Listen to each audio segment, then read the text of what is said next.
fascinados pelo gerenciamento do tempo e estamos particularmente interessados em saber como as outras pessoas conseguem lidar com as responsabilidades e obrigações do dia a dia. Somos constantemente interrompidos por ferramentas, notificações, e-mails e redes sociais. Nossos objetivos para o dia se perdem no meio de tarefas de alta prioridade, mensagens aparentemente urgentes e um sinfim de notificações. É quase impossível focar no que realmente importa ou saber se priorizamos o trabalho certo na hora certa. A gestão do tempo pode ajudar a recuperar nosso tempo e trazer mais plenitude mental para a nossa rotina diária. Pode ser uma ferramenta útil para melhorar a produtividade, demarcar limites entre trabalho e vida pessoal, eliminar maus hábitos e reduzir o estresse. Você sabia que, de acordo com o Índice de Anatomia do Trabalho 2021, 71% dos profissionais chegaram à exaustão em 2020? A exaustão psicológica está em ascensão, causando, infelizmente, um enorme impacto negativo nas pessoas. A mesma pesquisa sinaliza diminuição de autoestima, mais erros cometidos no trabalho e falta de envolvimento, como as três principais consequências ou os três principais impactos desse esgotamento psicológico. Esse impacto tem dificultado que consigamos realizar o melhor trabalho possível. Para criar, então, agilidade e resiliência, devemos enfrentar essas questões e nos adaptar. Possibilitar maior produtividade fará com que o futuro traga mais autonomia e realização para todos. E é assim que podemos usar as estratégias de gestão para definir consistentemente as prioridades diárias e focar no trabalho mais relevante, em vez de simplesmente uma lista de pendências ditar como devemos usar nosso tempo. No entanto, não há só uma maneira certa de gerir o tempo. A famosa psicóloga social Amy Cuddy diz: ajustes mínimos podem levar a grandes mudanças. Eu acredito firmemente que não são necessárias estratégias altamente sofisticadas no nosso dia a dia para conseguir uma gestão eficaz do tempo. Podemos aumentar nossa produtividade e, ainda melhor, podemos fazer ajustes mínimos nas nossas rotinas para gerir melhor nosso trabalho ou a modo de priorizar nosso dia a dia, obtendo assim mais tempo para descanso e, claro, autocuidados. Nos próximos minutos compartilharei com vocês algumas estratégias e táticas rápidas para fazer uma gestão eficaz do tempo. Mas considere, por favor, que começo eu não estou dizendo que essa lista está completa. Muito pelo contrário, essas são só algumas dicas que eu compilei e que na sua grande maioria eu já usei na minha rotina e tem me ajudado a programar o dia com mais objetividade. Vamos começar então com duas das estratégias mais usadas. A primeira delas é o time boxing. Essa estratégia é uma técnica ou é um método particularmente eficaz caso você não tenha certeza de quanto tempo está gastando em cada tarefa e queira lidar com a sua lista de pendências com mais objetividade. A estratégia é orientada a metas, na qual o trabalho é concluído em períodos pré-definidos, por isso o nome time boxing ou time boxes. Cada tarefa deve ter sua duração pré-definida exclusiva, que não deverá exceder 3 horas. Eu particularmente gosto muito desse método para a escrita de artigos. Por exemplo, caso você precise escrever um artigo, pode criar um box inicial de 2 horas para escrever um esboço da introdução e metodologia. Então, após um descanso, pode criar um intervalo pré-definido de 3 horas para começar o primeiro rascunho. Ao dividir o trabalho em partes menores, você consegue progredir de maneira constante em direção à sua meta, ao longo de dias ou semanas, se necessário. A segunda técnica é a famosa técnica de Pomodoro. O método ajuda a trabalhar em intervalos de tempos curtos, intercalados de descansos entre as sessões de trabalho. A estratégia é particularmente útil porque encoraja ativamente a criação de intervalos de descanso regulares entre cada um dos intervalos de trabalho, o que favorece, claro, a motivação e beneficia o cérebro. De fato, como vocês sabem ou devem saber, pesquisas sugerem que intervalos de descanso regulares tornam as pessoas mais criativas. Para usar a técnica, é necessário apenas um temporizador, uma lista de pendências priorizada e o recurso Não Perturbe ativado para as notificações. Talvez os últimos dois sejam os quesitos mais importantes para a aplicação dessa técnica. Comece por ajustar então o temporizador para 25 minutos e tente expender este tempo trabalhando exclusivamente em uma tarefa. Evite consultar mensagens de texto, notificações de redes sociais, etc.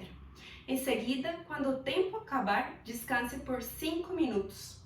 Procure realizar alguma atividade física durante o intervalo, como comer um lanche, uma fruta, ou alongar-se, mas não há problema se quiser consultar os seus dispositivos ou ver se chegou alguma notificação importante enquanto você focava na sua tarefa. Repita 4 vezes o processo de trabalho por 25 minutos seguido de um descanso de 5 minutos. Então, após a quarta sessão de trabalho, faça um intervalo maior, de 20 a 30 minutos, não exceda esse tempo. Existem outras estratégias populares, além das duas mencionadas anteriormente, e que também são amplamente divulgadas, como o time blocking, ou também chamada de blocos temporais, o método Eat the Frog, ou engula o sapo, que é baseada na famosa frase dita pelo Mark Twain, que ele diz, consiste em engolir sapos, então se é para engolir sapos, é melhor fazê-lo logo pela manhã. E o princípio de Pareto, que é exatamente o contrário ao princípio de Twain. Mas eu gostaria de compartilhar uma dica pessoal e talvez me aprofundar um pouco mais nessa estratégia, pois eu considero bastante eficiente para gerenciar o tempo nos diferentes âmbitos das nossas vidas. Vocês já conhecem ou escutaram falar da matriz de Eisenhower?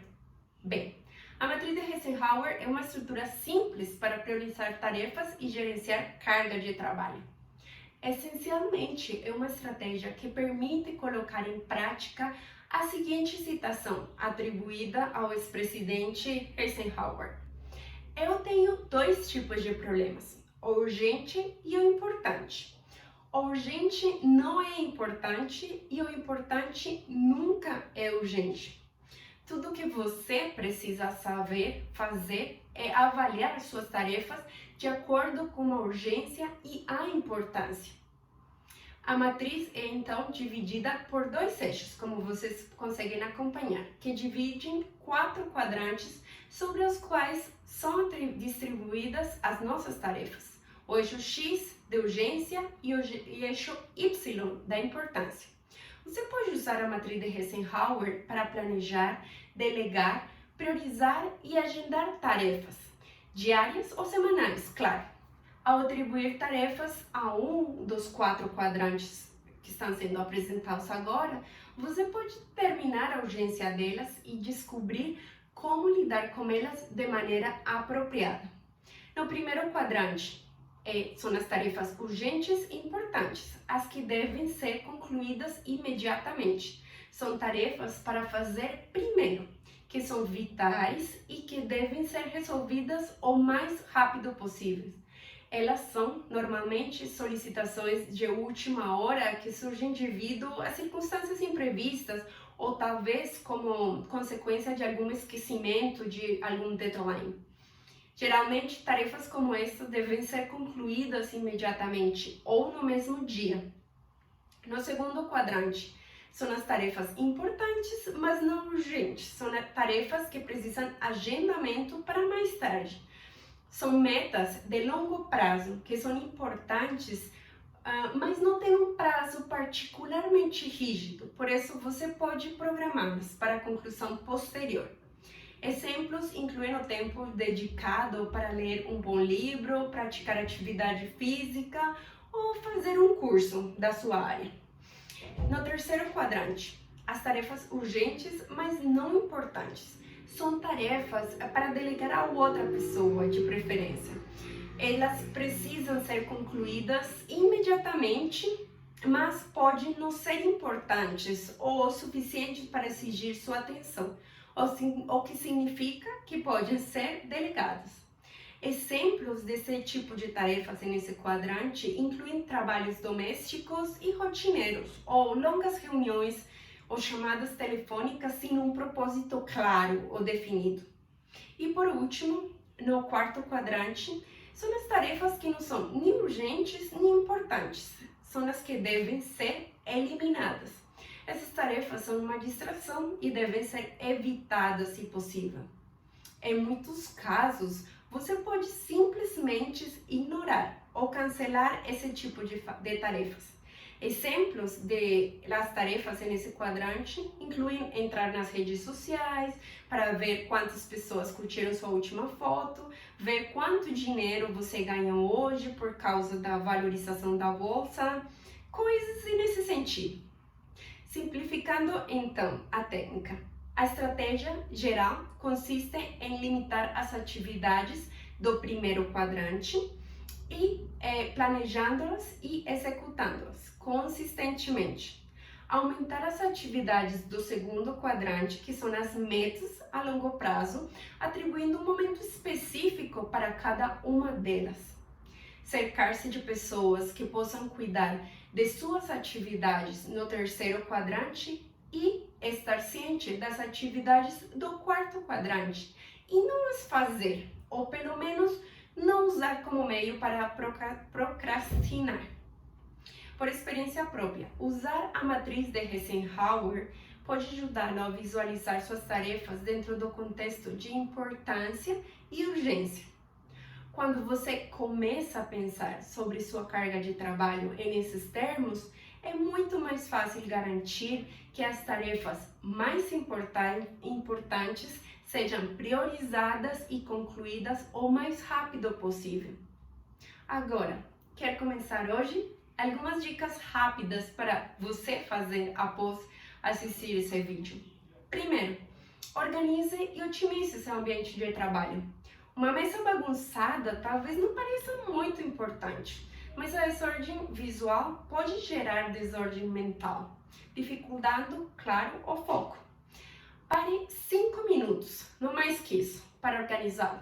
Elimine qualquer papel desnecessário, arrume os livros lado a lado e junte os cabos soltos com um organizador de fios e cabos. Então, quando você voltar ao trabalho, você perceberá que é mais fácil entrar em foco. Segunda dica: adie as notificações.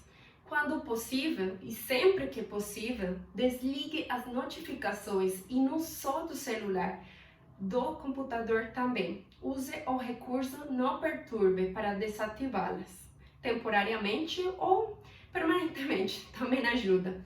Terceiro, não seja multitarefa. Sim, a habilidade de fazer várias coisas ao mesmo tempo é um mito. Embora pareça um exercício de produtividade quando tenta realizar múltiplas tarefas, você na verdade está forçando o seu cérebro a alternar rapidamente entre elas.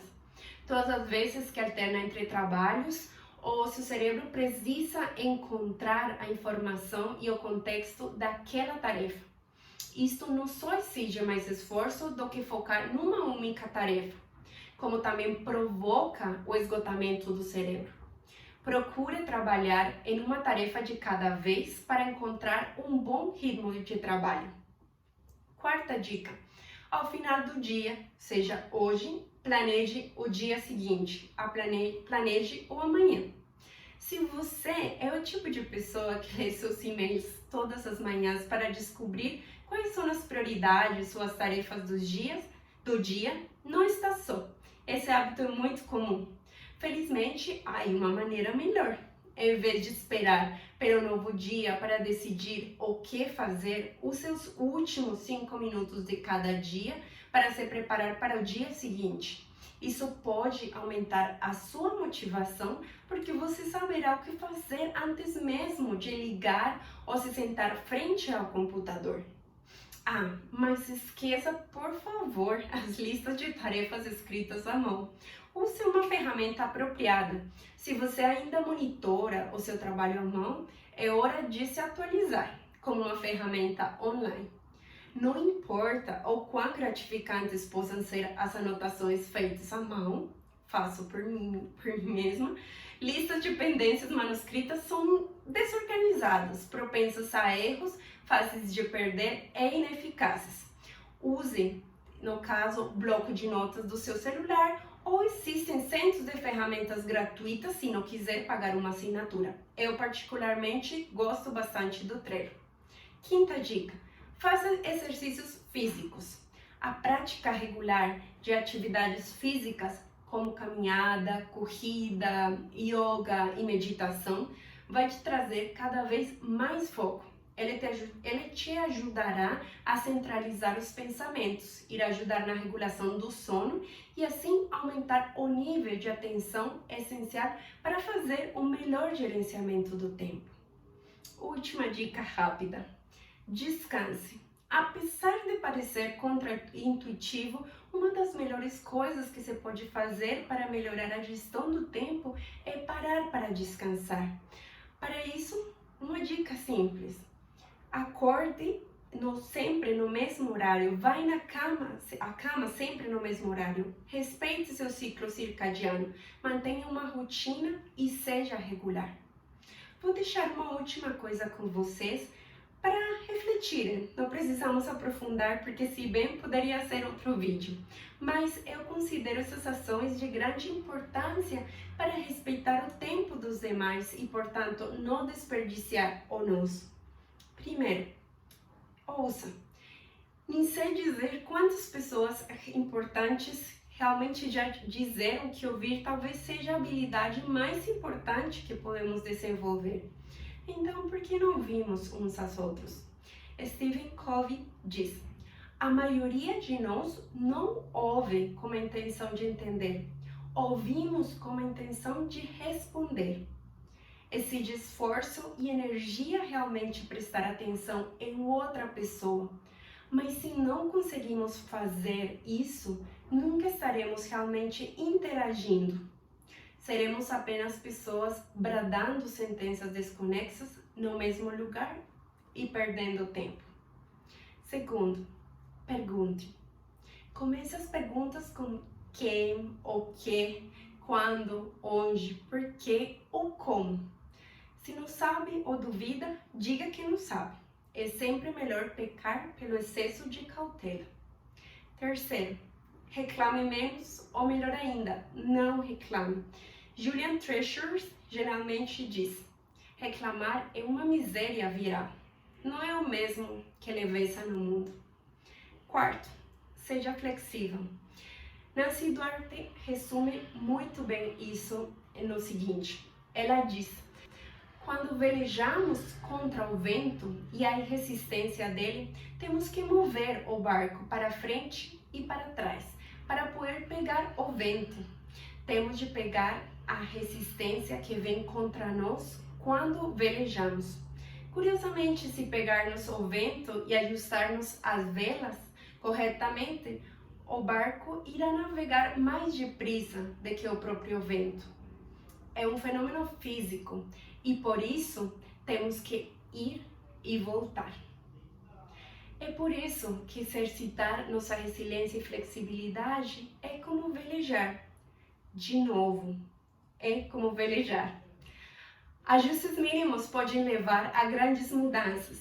Configure sua mente ou configuremos nossas mentes para cooperar ao máximo no nosso dia a dia, porque sem dúvida isso pode mudar o curso das nossas vidas. Muito obrigada!